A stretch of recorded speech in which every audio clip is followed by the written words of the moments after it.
I'm Michelle Ruyle, Vice President of Marketing and Digital Transformation here at Intelisys. As we reimagine the new next together, our conversation today is about the future. Today, we're talking with Jeff Winnett, AVP Channel Sales Partner Program at RingCentral, Billy Sokolowski, Senior Director with Spectrum, and Ross Artale, President and COO of Spectrotel. Hi, Billy. Glad you could join us. Yes, pleasure to see you today. Looking forward to our conversation. Hey, Billy, they say the pandemic and working from home has pushed companies over the technology tipping point, essentially transforming businesses forever. What do you think? Yeah, I'd have to agree with that. I just think it really accelerated it, to be quite honest with you.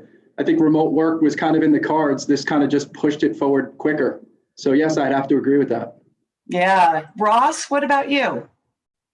No doubt. It's a rapid acceleration toward cloud services and virtualization, and that pattern continues.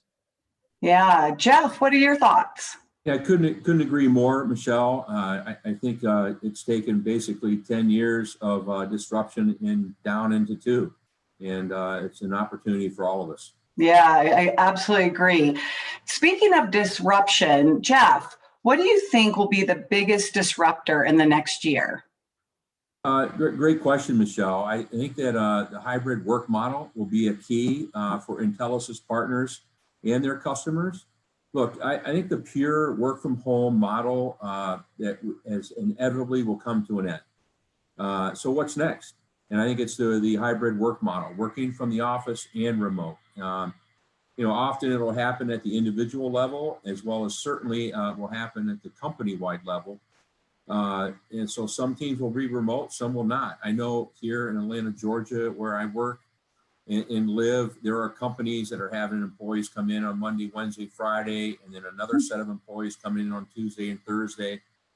And so I think this hybrid model has already begun in a lot of cases.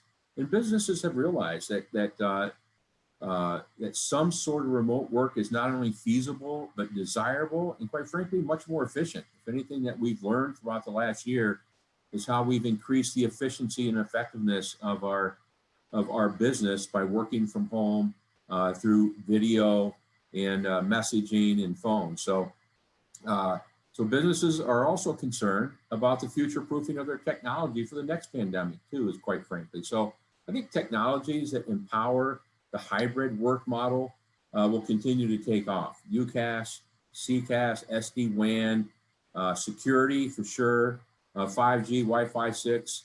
And so partners that need to think, quite frankly, of the entire hybrid work model solution and that stack of technology to set their customers apart from their competition going forward. So really, quite frankly, the pure on-prem play has become obsolete through this pandemic over the last year. And this is where the disruption will continue to happen. Well, Jeff, I think we're all in agreement that the hybrid model is the future. And thanks for sharing that perspective. Yeah, so absolutely. Billy, how's your company preparing for the future? That's a pretty loaded question right there.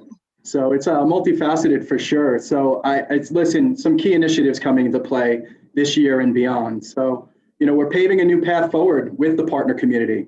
And some of that includes automation, ensuring that we have automation into our ordering tools, making it really easy for the partner base to access our products and portfolio. So just this year, we started working on some enhancements to BuyFlow, which is an SMB ordering tool. And you'll see further enhancement into that tool, but the biggest piece of it is that we want to drive down calls into our sales support centers and ensure that our agents can place these orders just as easy as ordering their favorite items on Amazon. So that's a key initiative on the SMB coax side. On the enterprise side, though, we've always utilized Salesforce, and we're going to enhance that community this year with Salesforce communities. So the expectation is that we'll enable our sub-agent base the ability to place their enterprise orders directly through that portal, but also giving Intelisys that same visibility from the sub-agent community of the agents that use the portal for Intelisys to place their orders. So visibility into the ordering, as well as where the order is in its process, is probably the biggest key piece of automation.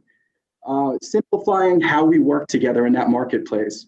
But in addition to that, I mean, we have to ensure that we have cutting edge products. I mean, just this past year, we launched mobile to the channel partner base, which kind of was new in this space. I mean, traditionally mobile is an indirect distributed product, but never in this space. So brand new to the community, mobile phones, wireless backup, all these new cutting edge products. And, you know, just as a teaser to this, the mobile product was launched last year, but we just enhanced it as well, increasing the amount of lines from 5 to 10, but also ensuring too that they can use smartwatch capability as those products continue to thrive out in the workplace. So cutting edge products is another key piece.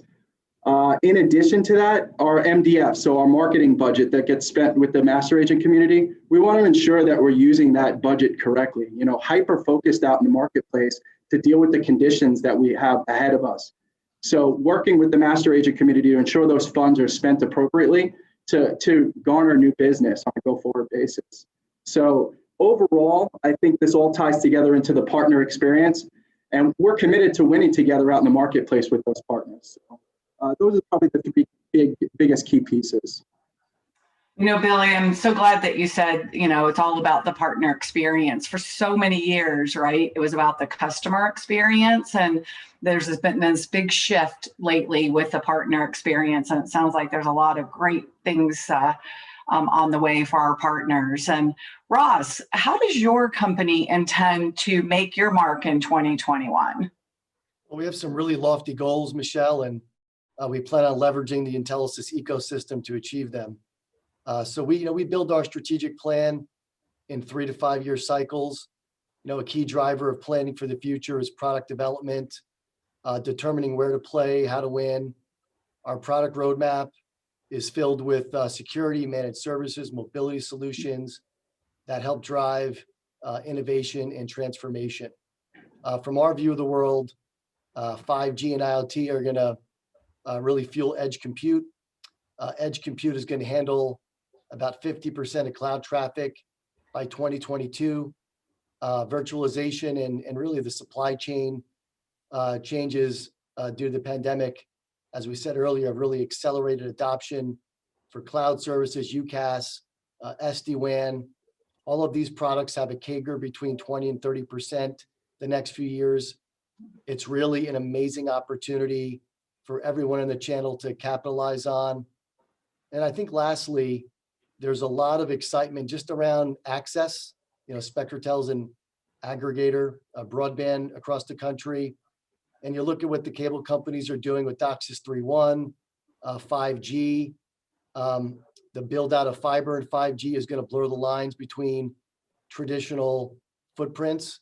So we're really excited about what that's going to bring in the future. And we have a lot of great plans and look forward to it. Ross, I'll tell you what, we'll have to have a whole nother conversation around 5G because that is all of our future. So thanks so much. Hey guys, thanks for having this conversation with us today. You can get more information about these Intelisys suppliers on My Intelisys. Bye for now.